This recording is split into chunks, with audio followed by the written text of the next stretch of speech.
तो एक एक एक एक छोटासा एक आपला आगरी भाषेचं एक गाणं होऊ द्या ना.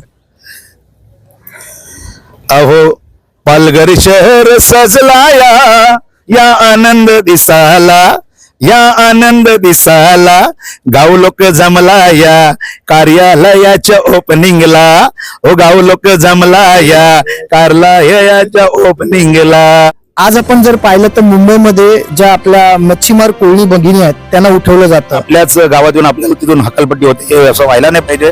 पण त्याच्यावर देखील राजाराम साळवी साहेब आणि अग्रिसेना आणि कल्याणचे आमचं बुलंद आवाज थानकर साहेब अग्रिसेनेचे, त्यांनी देखील अतिशय सुंदर ऍक्शन घेऊन हा पाठ तिकडे संपवलेला आहे.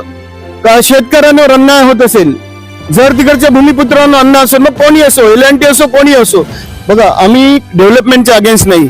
प्रोजेक्ट झाली पाहिजे, पण प्रोजेक्ट होत असताना आमचा शेतकरी मेला नाही पाहिजे, आमचा कामगार मेला नाही पाहिजे, आमचा तिकडचा राहिलेला बाहेरून आलेला माणूस मेला नाही पाहिजे.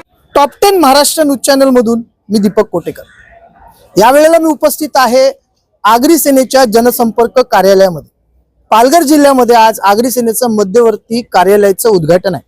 या उद्घाटनाला खुद्द आगरी सेनेचे सर्वेसर्वा राजाराम साळवी आलेले आहेत. त्यांनी एक पत्रकार परिषद देखील घेतली आणि ह्याची माहिती पत्रकारांना देखील दिलेली आहे. दादूस म्हणून जे सेलिब्रिटी ओळखले जातात, ज्यांनी बिग बॉस मध्ये एक चांगलं अभिनय केलं होतं, त्यांचं एक चांगलं रोल आपल्याला पाहायला मिळालं होतं. आगरी सेना कला मंचामध्ये प्रवेश केलेला आहे. जाणून घेऊया, दादूस आपल्या बरोबर आहेत. दादूस, बिग बॉस मध्ये एक नाव गाजलं होतं, ते म्हणजे तुमचं. खरी गोष्ट आहे. बिग बॉसचा प्रवास ते आगरी सेना, आज आगरी सेनेमध्ये येण्यामध्ये तुम्ही उत्सुक का झालात, कारण काय? खरं तर आगरी सेनेपासून माझा बिग बॉस पर्यंत प्रवास झाला होता.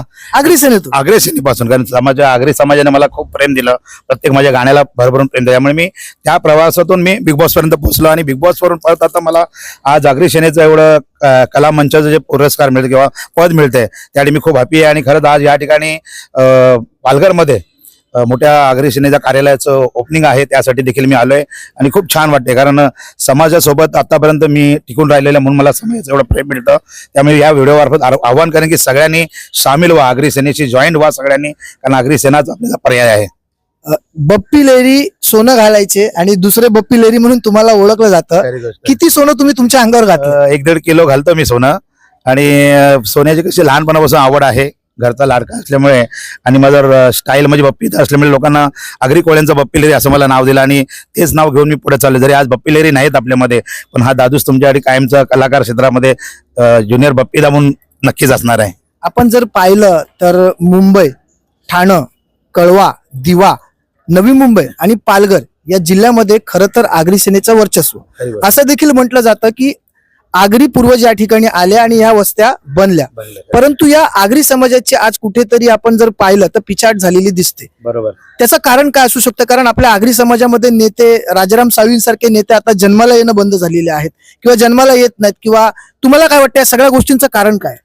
खरं तर राजाराम साळवींचा जो पहिलेचा पार्ट आहे सगळ्या समाजाला एकत्र करण्याचा, तो आज देखील त्यांनी धरलेला. आणि आज बघतोय की या ठिकाणी विरारमध्ये त्यांच्यासोबत संघटित होण्याचे सगळे जमलेले आहेत. तर नक्कीच हे जे प्रॉब्लेम आहे ते लवकरच दूर होतील आणि आगरी सेनेला एक नवीन रूप येईल, नवीन जोशाने आगरी सेना काम करेल.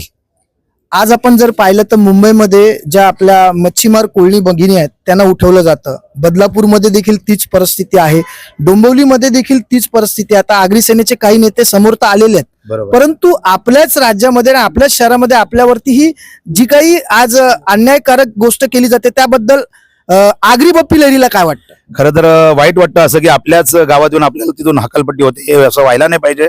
पण त्याच्यावर देखील राजाराम साळवी साहेब आणि अग्रिसेना आणि कल्याणचे आमचं बुलंद आवाज थानकर साहेब अग्रिसेनेचे, त्यांनी देखील अतिशय सुंदर ऍक्शन घेऊन हा पाठ तिकडे संपवलेला आहे. पण याच्या पुढे देखील काय झालं तर नक्कीच राजारामदादा साळवी आणि आम्ही सर्व अग्रिसेनेचे मंडळी आम्ही त्यांनी उपस्थित राहू. खरं तर आज या ठिकाणी ह्या पालघर जिल्हा प्रमुख कार्यालयासाठी मला कैलास पाटील साहेबांनी बोलवलं, खूप छान वाटतंय. आणि या ठिकाणी आल्यावर माझ्या समाज बांधवांच्या सोबत मला आज थोडंसं मिळजूट करता येईल, खूप छान वाटतंय. तर हे होते आगरी बप्पी लेरी म्हणून त्यांची ओळख आहे. माझ्यासोबत यावेळेला आगरी सेनेचे महाराष्ट्र उपाध्यक्ष कैलास पाटील आहेत. सध्या जी काही पिछाहट समाजाची झाली आहे त्याबद्दल तुमचं काय मत आहे? त्याच्यासाठीच आपण लढतोय. तुम्ही बघा, गेले आपण 10 वर्ष जे लढतोय, भूमाफियांविरुद्ध लढतोय. कॉमन आम्ही आगरी असं समजतो, आग्रात राहणारा कोणत्याही जाती धर्म पंथ सगळ्यांना एकत्र घेऊन साहेबांच्या निर्देशाप्रमाणे, साहेबांच्या आदेशाप्रमाणे आम्ही पूर्ण पालघर जिल्ह्यात चांगल्या प्रकारे काम करतो. आणि म्हणून आज ही संघटना एवढ्या मोठ्या संख्येने वाढते आहे. आणि मी तुम्हाला सांगतो, येणारे आजच एका आमच्या सहकार्याने वसई जे आमचे अध्यक्ष आहेत वसई त्यांनी पण एक ऑफिस ओपनिंग करतात म्हणून 6 महिन्याचं साहेबांकडून परमिशन मागितली. अशा तऱ्हेने समाजाच्या लोकांना एकत्र करून समाजाच्या उज्ज्वल भविष्यासाठी आम्ही समाज असा समजतो, जात धर्म पंथ नाही, आपलं सगळ्यांचं रक्त लाल आहे. सगळ्याच लोकांसाठी इथे आमची महिला आहेत, मॉमेडियन पण माझे मित्र आहेत, माझ्या बरोबर युपी वाले आहेत, पण प्रामाणिकपणे अनकरप्टेड लोक आहोत, प्रामाणिकपणे समाजाच्या एकदम खालच्या वर्गासाठी लढणारी ही संघटना आणि त्याची ताकद प्रचंड वाढते आहे. आणि पालघर जिल्ह्यामध्ये अंकुश ठेवणार आम्ही, प्रशासनावर अंकुश ठेवणार, शासनावर अंकुश ठेवणार आणि समाजाच्या उज्ज्वल भविष्यासाठी तळागाळातील लोकांची कामं करून देणार. माननीय राजाराम साहेबांनी सांगितलेलं आहे त्याप्रमाणे काम करून जास्तीत जास्त लोकांना त्याचा बेनिफिट मिळवून देणार. ज्या ठिकाणी तुमचं आता मध्यवर्ती कार्यालय होऊ घातलंय त्या ठिकाणी बुलेट ट्रेनचा मोठा विषय आहे. L&T कंपनीच्या विरोधात लढायचं म्हणून लोकांचं नाही, L&Tचं काम आम्ही ऑलरेडी बंद केलंय, ऑफिशियली काम बंद केलेलं आहे, विषयच नाही. जर शेतकऱ्यांवर अन्याय होत असेल, जर तिकडच्या भूमिपुत्रांना अन्याय असेल, मग कोणी असो, L&T असो कोणी असो, बघा आम्ही डेव्हलपमेंटच्या अगेन्स्ट नाही, प्रोजेक्ट झाली पाहिजे, पण प्रोजेक्ट होत असताना आमचा शेतकरी मेला नाही पाहिजे, आमचा कामगार मेला नाही पाहिजे, आमचा तिकडचा राहिलेला बाहेरून आलेला माणूस मेला नाही पाहिजे. त्यांच्या उज्ज्वल भविष्यासाठी तुम्ही काम कराल, CSR फंडामध्ये काम करा, त्यांना त्यांच्या फॅसिलिटी द्या. मिनिमम रिक्वायरमेंट आहे जी जे लागतं की रोड, गटर, स्ट्रीट लाईट, तुमचं एज्युकेशन, मेडिसिन, ह्या रिक्वायरमेंट दिले तर आम्ही तुमच्या बरोबर आहेत. आम्हाला तिकडे रोजगार द्या, आमच्या यंगस्टरला रोजगार द्या. तर त्या गोष्टी सगळ्या होत असतील तर आम्ही L&T बरोबर आहोत. पण जर तुम्ही असं समजत असाल की तो PMO प्रोजेक्ट आहे, तुम्ही काही प्रेशर कराल आणि गरीब शेतकऱ्याला, गरीब कामगाराला त्रास देत असाल तर आम्ही ते होऊन देणार नाहीत. आम्ही संघटित आहोत. आज एवढ्या प्रचंड संख्येने तुम्ही ऑफिसच्या ओपनिंगला या, किती लोक आहेत, किती महिला आहेत बघा, तेव्हा तुम्हाला कळेल की कशा प्रकारे समाज संघटित झाला आणि समाज एकमेव आहे. संघटित झाल्यामुळे समाजाचं उज्ज्वल भविष्य आहे एवढं मी तुम्हाला सांगतो. आणि त्याच्यासाठी प्रामाणिकपणे साहेबांच्या गाईडलाईन मध्ये आम्ही काम करू. आमचे मित्र आहेत आज दादूस, ते पण चांगल्या प्रकारे आमच्या बरोबर येतात आणि तर समाजाला प्रत्येक फील्डमधली लोक लागणार, त्यांच्या फील्डमध्ये समाजाला प्रवचन देणं, त्यांच्या गाण्यातून चांगली गाणे म्हणतात समाजासाठी आणि अशा प्रकारे काम करून समाजाच्या उज्ज्वल भविष्यासाठी आपण काम करू शकतो एवढं तुम्हाला सांगू. दादूस, मी पुन्हा एकदा तुमच्याकडे येतो. एक छोटासा आपला आगरी भाषेचं एक गाणं होऊ द्या ना.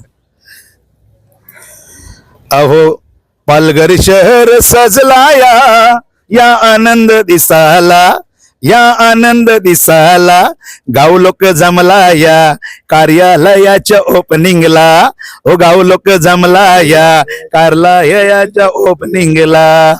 क्या बात आहे. आपण जर पाहिलं तर प्रचंड उत्साह घेत आज आगरी सेना मध्यवर्ती कार्यालयाचं उद्घाटन होऊ घातलेलं आहे. आणि हे उद्घाटन खुद्द ज्या गावामध्ये आहे त्या गावामध्ये ऑलरेडी आगरी सेनेची घोडदौड सुरू आहे. गेल्या काही दिवसांपूर्वी आपण जर पाहिलं तर आगरी सेना L&T या कंपनीच्या विरोधात लढताना आपल्याला दिसत होती. असं असताना आगरी सेनेची पुढची नेमकी भूमिका काय राहणार आहे हे देखील पाहण्यासारखं ठरणार आहे. परंतु आगरी सेना आता उंच भरारी घेणार हे मात्र खरं. या सर्व विषय आपलं काय मत आहे कमेंटच्या माध्यमातून आपली प्रतिक्रिया आम्हाला जरूर कळवा. Top 10 Maharashtra news, Vasai Virar.